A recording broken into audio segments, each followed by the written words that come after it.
મેં જે જગ્યા બતાવી સારી પ્લોટ પડ્યો છે અંદર જતા દરવાજાથી ડાબે હાથે, અને એના માટે જ્યારે બનાવતા હતા ત્યારે નાની ખટકલ મૂકવાની હતી મારે, પણ મેં જે કરવા વાળા કાર્યકર્તાને કીધું દીકરા આ હાથે માણસો હેડે ને એટલી થોડી મોટી જગ્યા રાખો. એમને ખબર ન પડી કે મારી ઈચ્છા શું છે, એટલે એ જગ્યા ઉપર પ્લોટ છોડ્યો છે અને પ્લોટની અંદર અગ્નિ સંસ્કાર કરજો.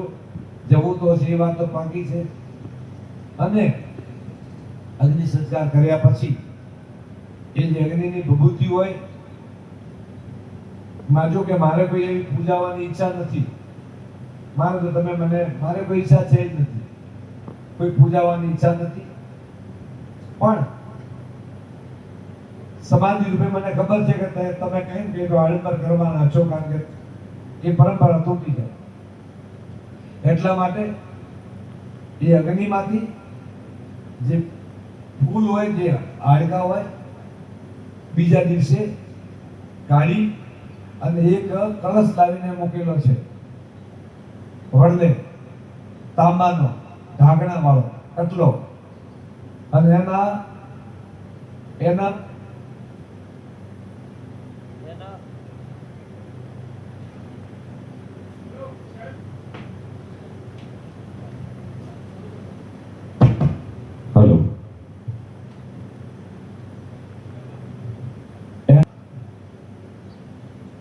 આનો પાવર ઓછો થઈ ગયો. પેલા માઇકો આ જીવનમાં એવી રીતના માણસને પાવર ઓછો થઈ ગયો.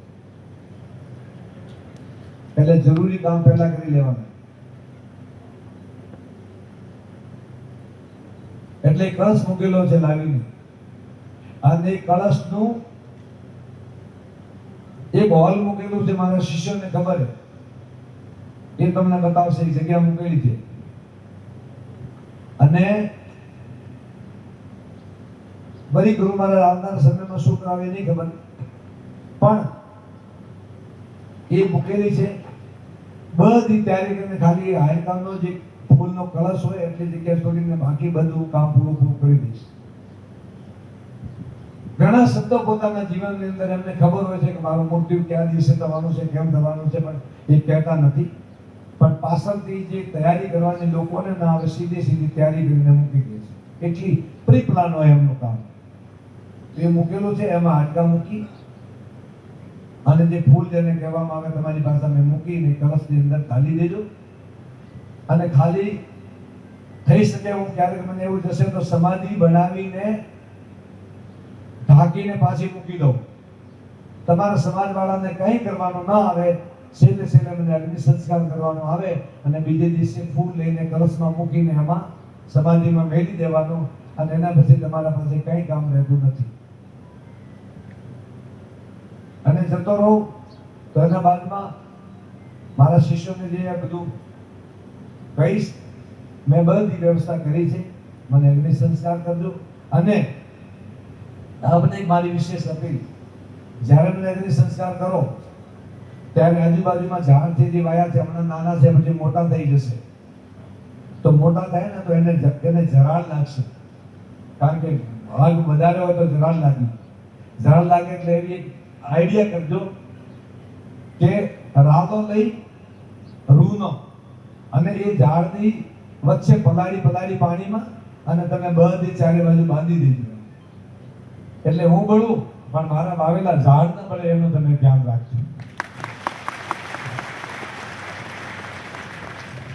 મને મને કોઈ જીવનમાં ચિંતા નથી.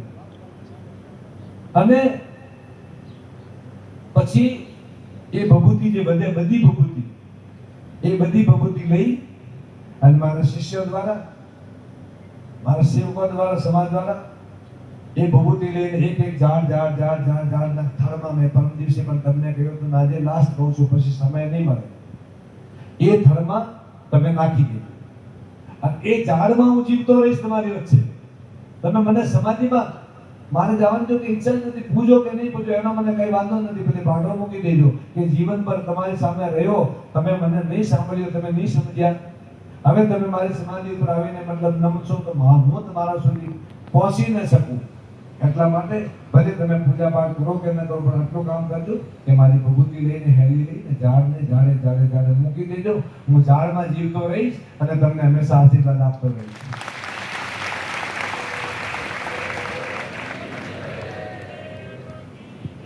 અને